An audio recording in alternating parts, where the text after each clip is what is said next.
औज़ुबिल्लाहिमिनश्शैतानिर्रजीम बिस्मिल्लाहिर्रहमानिर्रहीम। अस्सलाम वालेकुम डियर स्टूडेंट्स, कैसे हैं आप। हम कर रहे हैं MTH 101 जिसका हम मिड टर्म का लास्ट लेक्चर करेंगे आज 22, जिसमें हम पढ़ेंगे कि critical value, stationary point, extreme value क्या चीज़ है और फर्स्ट डेरिवेटिव टेस्ट और सेकंड डेरिवेटिव टेस्ट क्या चीज़ है, जिसमें हम पढ़ेंगे कि किस तरह आप पॉइंट्स निकालेंगे, किस तरह आप फर्स्ट डेरिवेटिव टेस्ट लगाएंगे, किस तरह आप सेकंड डेरिवेटिव टेस्ट लगाएंगे। अगर आप हमारे चैनल पर न्यू हो, सबसे पहले हमारे चैनल को सब्सक्राइब करें और बेल आइकन के बटन को लाजमी प्रेस करें ताकि आपको हमारी नोटिफिकेशन जो है ना आसानी से मिल सकें। जी लेक्चर स्टार्ट करते हैं। फॉर क्रिटिकल वैल्यू, यहाँ से पॉइंट्स कहते हैं, फॉर स्टेशनरी पॉइंट्स, और इसे एक्सट्रीम वैल्यू भी कहते हैं, ये भी याद रखना है, ठीक है। क्या करते हैं, निकालते कैसे हैं, put first derivative equal to 0 put करते हैं, ठीक है ना। हाँ जी, थ्योरम है first derivative test. F of X first derivative greater than अगर 0 होता है तो मैक्सिमा कहेंगे, अगर लेस देन 0 होता है तो मिनिमा, अगर इक्वल टू 0 होता है तो टेस्ट फेल होता है। इस पर एग्जाम्पल करके देख लेते हैं। एग्जाम्पल आपके पास फंक्शन है ये वाला given, F of x 3x की पावर 5/3 माइनस 15x की power 2/3। Apply first derivative test, differentiate करेंगे पहले जी। देखें ज़रा, कांस्टेंट स्टार्ट पे पावर शुरू में पावर में एक कम, माइनस कांस्टेंट स्टार्ट पे पावर शुरू में पावर में एक कम, समझ आ गई बात की। तो 3 के साथ 3 कैंसिल, यह आएगा 5, यहाँ पे एल्सियम लेंगे क्या आएगा 5 माइनस 3/3 माइनस 10x, एल्सियम लेंगे 2 माइनस 3/2, तो यहाँ से आ जाएगा 2/3, यहाँ से आ जाएगा minus 1/3। For critical value put first derivative equal to 0 put करेंगे। माइनस 10 हो रहा है, ये वाली माइनस 10 वाली टर्म उठा के इधर प्लस कर देंगे, 5 कम 5, 5 को 10, 2 को मैंने ऐसे लिख दिया है, ठीक है जी। ये वैसे आ गई, ये उधर जाके डिवाइड हो जाएगी और 2 इधर रह जाएगा अकेला ही। ये माइनस और ये नीचे पावर ऊपर जाके प्लस हो जाएगी। एलसीएम लेंगे 3 आएगा, 2 + 1 3 के साथ 3 कैंसिल, 1 x की पावर 1 आ जाएगी और साथ साथ 2 चलता जाएगा और x इक्वल टू 2 आएगा। एक आपके PDF में x इक्वल टू 0 भी वैल्यू निकली है, लेकिन वो जो है ना इम्पॉसिबल केस है, इसलिए यहाँ देखें ज़रा मैंने क्या किया, मैंने एक तरीके के साथ एक सीक्वेंस के साथ चलाऊँ तो यहाँ से सिर्फ एक वैल्यू निकली है, वो ओरिजिनल वैल्यू निकली x इक्वल टू 2, ना कि x इक्वल टू 0 भी आई है, वो एग्जिस्ट नहीं करती। ओके जी, आगे देखें तो ये है जी फर्स्ट डेरिवेटिव की वैल्यू, ठीक है। उसमें आपने पुट करना है critical point x equal to 2 जो निकला है। तो देखो आप जब यहाँ पे वैल्यू लगाओगे x जगह पे 2, फिर इधर भी लगाओगे, तो देन आप कैलकुलेटर पे देखना कि 2/3 2 की पावर लेना, ठीक है ना। कैलकुलेटर में ना कैप बनी होती है, एक कैप बनी होती है, कैप के ऊपर आपने क्या करना है 2 लिख के ना 2 तकसीम डिवाइड बाय 3 लिख देना है, तो उसका जो आंसर आएगा उसे मल्टीप्लाई करना है 5 के साथ। फिर ऐसे ही इसी तरह ये करना आपने, ये जब करोगे ना तो आपका जो आंसर आएगा ना, ये वैसे भी पता चल रहा है कि इसका जो आंसर आएगा वो आएगा, देखो ये छोटा नंबर है, ये बड़ा नंबर है, नेगेटिव आएगा। तो नेगेटिव जब फर्स्ट डेरिवेटिव का आंसर जब नेगेटिव आता है तो क्या होता है, so it has a minimum value at x equal to 2। You understand ना। ये आपका जो ना एग्जाम्पल आपकी कंप्लीट होगी, ये आपका आर्टिकल पूरा कंप्लीट हो गया। अब देखो सेकंड डेरिवेटिव की बात करें तो वो उलट होता है, इसका उलट होता है कि जब ग्रेटर देन 0 होगा तो मिनिमम, जब लेस देन 0 होगा तो मैक्सिमम। उलट है ये डबल डेरिवेटिव मतलब सेकंड डेरिवेटिव का टेस्ट। तो देखो इसी पे एग्जांपल हम देख लेते हैं। ये फंक्शन है, डिफरेंशिएट कर लिया with respect to x, power rule लगा के इसका नाम 1 कह दिया। इसका फिर हमने क्रिटिकल पॉइंट्स निकालने, इसे हम ऐसे लिख सकते हैं x का स्क्वायर माइनस 1 का स्क्वायर, यहाँ से कॉमन आ रहा 4x कॉमन निकाल लिया, ठीक है ना। तो for critical value first derivative equal to 0 put कर दिया। तो देखें ज़रा 3 केस बनेंगे, फिर 4x equal to 0, x minus 1 equal to 0 और x प्लस 1 इक्वल टू 0। यहाँ से 4 तो जाके डिवाइड हो गया, x इक्वल टू 0 आ गया, ये तो जाके प्लस हो गया 1 आ गया, x इक्वल टू -1। 3 केस हो गए ना, 3 वैल्यूज़ निकल आई। Differentiate 1 with respect to x, double derivative test चल रहा है तो डबल डेरिवेटिव लेना पड़ेगा। तो फिर देखो ज़रा, पावर जाएगी शुरू में 3 4 12 x स्क्वायर माइनस 4 आ जाएगा। देखो पावर जाएगी शुरू में, पावर में एक कम करेंगे तो ये माइनस का 4, यहाँ पे x का 1 हो जाएगा, तो 12 का x स्क्वायर माइनस 4। केस 1 में क्या करेंगे, x इक्वल टू 0 पुट करेंगे। केस 1 डबल डेरिवेटिव में इक्वल टू 0 पुट किया तो 12 0 0, -4 वैसे ही आ गया, तो -4 less than 0, so it has maximum value at x equal to 0। अगर हम बात करें दूसरे केस की तो x इक्वल टू -1 आएगा, जहाँ पे आपको x दिखाई देगा, डबल डेरिवेटिव में आपने क्या करना है, -1 लगा देना है। तो -1 लगा दिया, -1 का स्क्वायर 1 नहीं होता है, तो 12 आ गया, 12 - 4 8 आ गया ग्रेटर दैन 0। तो ये देखो it has minimum value at x equal to -1।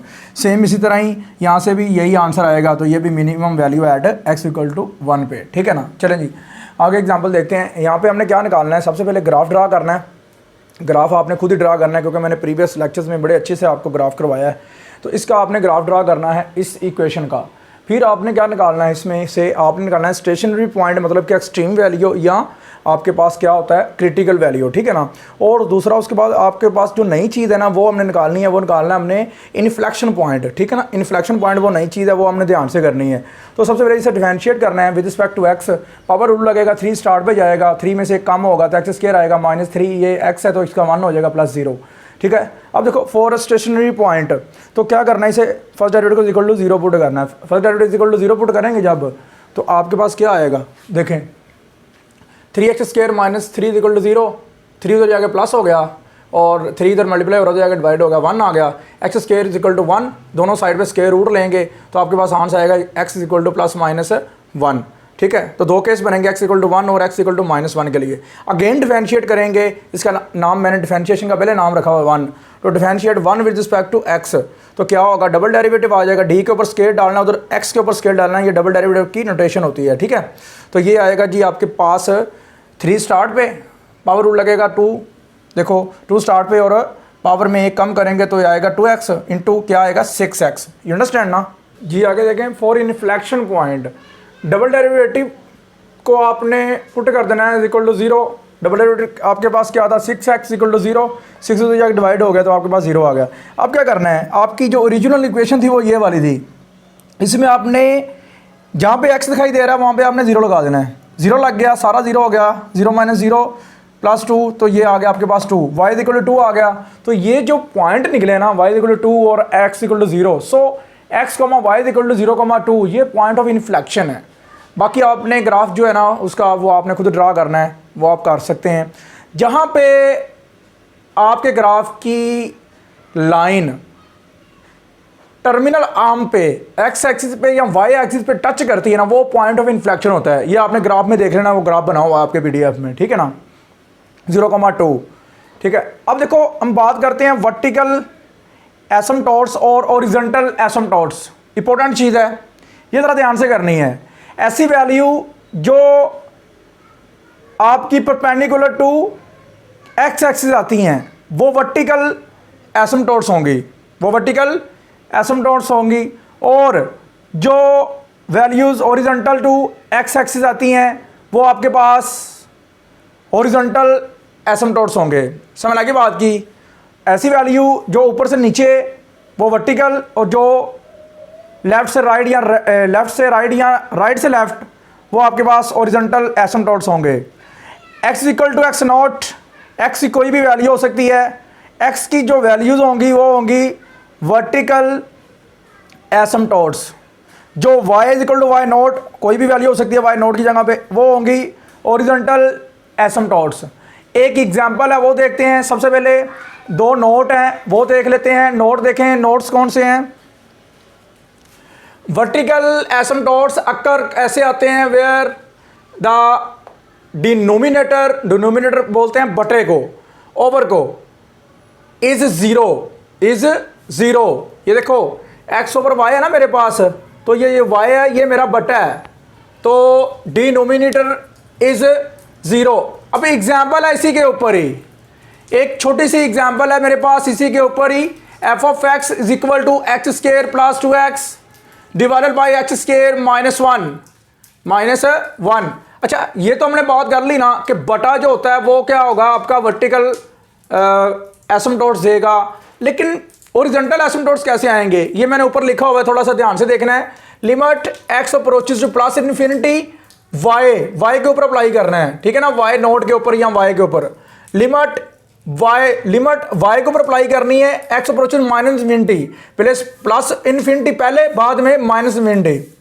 ये है दो तरीके कार ओरिजेंटल कंपोनेंट के। ये वर्टिकल कंपोनेंट का हमने ये पढ़ा है कि बटा इक्वल टू 0 पुट करना आपने, एक्स स्क्वायर माइनस 1 को आपने वर्टिकल कंपोनेंट के लिए 0 पुट कर देना है, तो माइनस 1 हो जाएगा प्लस हो जाएगा, स्क्वायर रूट लोगे तो प्लस माइनस 1 आ जाएगा, एक 1 आएगा एक माइनस 1 आएगा। ये क्या है, एक्स की वैल्यूज आ गई हैं, ये वर्टिकल कंपोनेंट्स आए हैं। ओके आगे चलते हैं, आगे देखें for horizontal asymptotes limit x approaches plus infinity, y की वैल्यू जो गिवन फंक्शन दिया गया है, तो हाईएस्ट पावर देखो कौन सी है, एक्स स्क्वायर है, नीचे से भी एक्स स्क्वायर है, ये आपने स्किप कर देनी है, ये वाली ये आप स्किप कर दोगे, हाईएस्ट ऊपर से लोगे और नीचे से भी हाईएस्ट लोगे, ये दोनों कट जाएंगी तो 1 आएगा। तो लिमिट जब यहाँ पे अप्लाई होगी तो लिमिट तो एक्स जगह में अप्लाई करनी है, यहाँ पे एक्स नहीं है तो ये 1 का 1 ही आ जाएगा। इसी तरह माइनस इन्फिनिटी के लिए भी ऐसे करेंगे तो ये भी क्या आएगा, 1 आ जाएगा।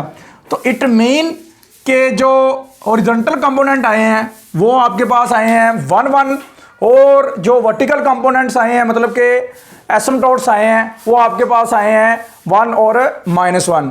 You understand. आई होप आपको लेक्चर की अच्छे से समझ लगी होगी। अगर कोई पॉइंट ऐसा वैसा रहता है तो लाजमी कमेंट सेक्शन में मुझे बताना, और ज़्यादा से ज़्यादा जो हमें दुआओं में याद रखना। अल्लाह हाफिज़।